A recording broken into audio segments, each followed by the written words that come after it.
In France in the 1780s, there was a new style evolving that was sort of in opposition, in conflict in some ways to the earlier style of the Rococo style.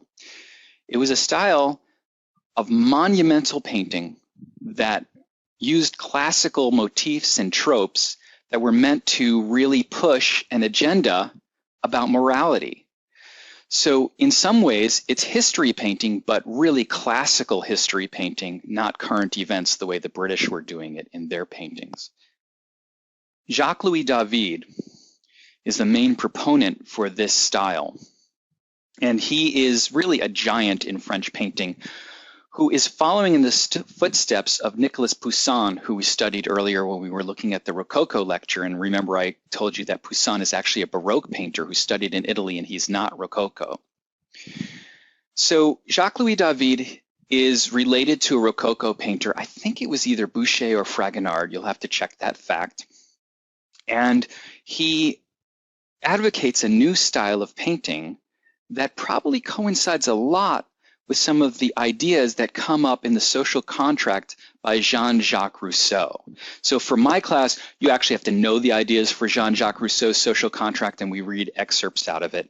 And it would help you if you actually just looked it up in an encyclopedia, because it's a really important seminal work of art, literature and philosophy. The painting The Oath of the Horatii is a painting that was painted about 5 or 6 years before the French Revolution. And this painting can be seen as almost a call to arms that led to some of the events of the French Revolution. Its massive size really is almost as if you're looking at a movie screen, and the figures are near life size, which would be very persuasive. In terms of its physical form, the composition, the lighting, the way that the arrangement of the figures in it, it really recalls in some ways classical relief sculpture from the Areopagus Augustae from Rome, and also some classical relief sculpture that we saw, for instance, from the Panathenaic procession from about 450 BCE in ancient Athens. The figures are all against the front of the picture plane, and the background is really an extra. It's not really very important in some ways. However, I think that what David is doing is he creates the background, those three arches, which are sort of referencing the iconography of a symbolic triumphal arch, frame the three sorts of figures or groupings that are in the picture. There's a strong raking light that's coming from the left-hand side that creates a lot of volume and really pushes the figures out and shows us a lot of deep space in some ways and carves the figures out of light in a way, which also references sculpture. And the use of classical architecture also does this as well. The use of perspective on the column tops and on the masonry on the walls also brings our focus to this X created by the hand and the swords in the center of the picture. And so those kinds of things really focus your attention on what's the most important thing. And there's even a sort of diagonal created by the height of the figures down into the women in the lower right-hand corner, as if you're sort of flowing down from the three men who are swearing an oath on the sword and moving down the picture plane into the women in the background. Neoclassicism. Neo means new, classicism means classic.